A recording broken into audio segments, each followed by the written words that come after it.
A ver, si hay algo que de verdad genera angustia, es una fiebre persistente en un niño. Una de esas fiebres que no cede, que desafía cualquier diagnóstico y que, bueno, se convierte en un auténtico misterio médico. Hoy vamos a meternos de lleno en uno de esos casos, conocido precisamente como el gran desafío del pediatra. La historia que va a guiar este análisis arranca justo así, con el misterio de una fiebre de 15 días. Un caso que llega a urgencias y que pone a prueba de verdad todo el protocolo diagnóstico.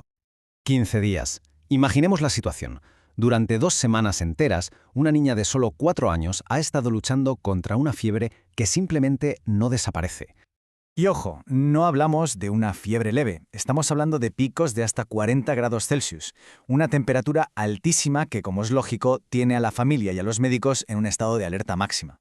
Esta es la pregunta clave, el rompecabezas que los médicos tienen que resolver. ¿Qué está pasando aquí? ¿Por qué esta fiebre no baja? Con cada día que pasa, la incertidumbre, la angustia, pues solo va en aumento. Vale, cuando la niña llega al hospital, el cuadro clínico es muy específico. Tiene los labios secos, la lengua muy roja, una erupción por el tronco y los ganglios del cuello inflamados. Con todo esto, la sospecha inicial es bastante clara. La enfermedad de Kawasaki, que por cierto es una afección inflamatoria bastante grave. Digamos que este es el primer hilo del que hay que tirar. Para entender bien el reto al que se enfrentan, primero tenemos que pararnos a pensar qué es la fiebre en realidad, porque no es la enfermedad en sí, sino la señal, la alarma, de que algo está pasando dentro del cuerpo. La fiebre, en el fondo, es un mecanismo de defensa. Es como la alarma de incendios del cuerpo. El hipotálamo, que es nuestro termostato interno, sube la temperatura a propósito para crear un ambiente que sea hostil para los virus o las bacterias. Y aquí llegamos al meollo de la cuestión. Cuando esa alarma de incendios suena durante más de una semana y las pruebas más básicas no dicen por qué, es cuando los médicos se enfrentan a lo que llaman una fiebre de origen desconocido, o FOD, y es aquí donde empieza la investigación de verdad. Volvemos al caso de la niña. Con el diagnóstico de FOD sobre la mesa se pone en marcha un protocolo muy sistemático. Es casi como una investigación policial, donde cada prueba puede ser la pista definitiva.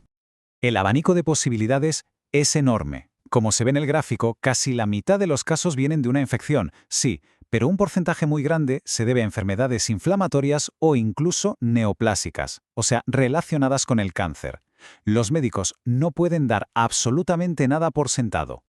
Y aquí entra en juego una especie de regla de oro en la clínica. Cuanto más tiempo pasa con fiebre, más se alejan de la idea de una simple infección y más se acercan a pensar en causas más complejas, como enfermedades inflamatorias sistémicas. El tiempo, literalmente, cambia las probabilidades. El proceso, eso sí, es muy metódico. Se va por niveles. Se empieza por lo más sencillo y menos invasivo, análisis de sangre, radiografías.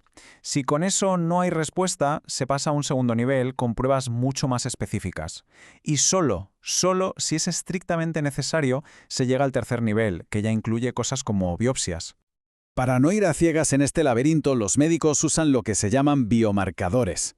La PCR, por ejemplo, que es la proteína C reactiva, sube con cualquier inflamación. Pero la PCT, la procalcitonina, es mucho más específica. Si la PCT está alta, la sospecha de que hay una bacteria detrás se dispara. Son como las señales químicas que nos manda el cuerpo.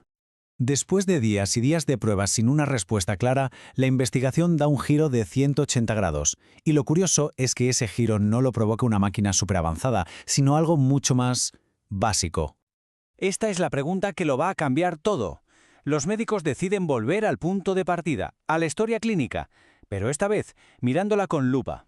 Y aquí, ¡boom!, la revelación.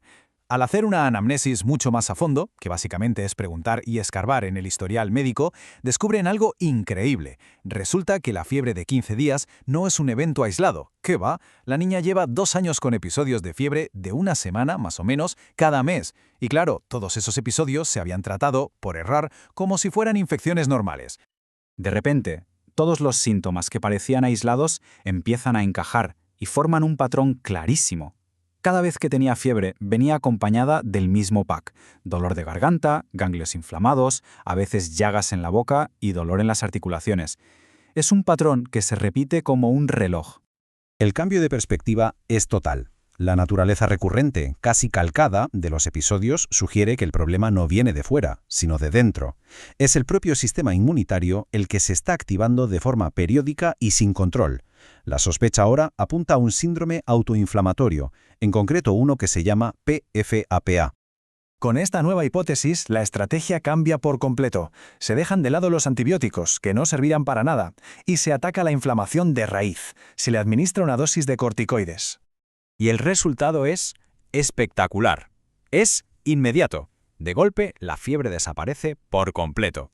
Esta respuesta tan drástica al tratamiento confirma que por fin iban por el camino correcto. El misterio de los 15 días resuelto. Este caso nos deja unas cuantas lecciones muy importantes sobre este gran reto diagnóstico que es la fiebre en pediatría.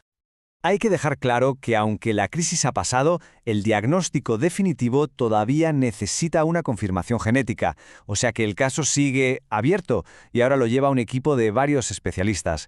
Esto nos da una idea de lo complejas que son estas enfermedades. Y esta cita, la verdad es que resume la lección más importante de todas.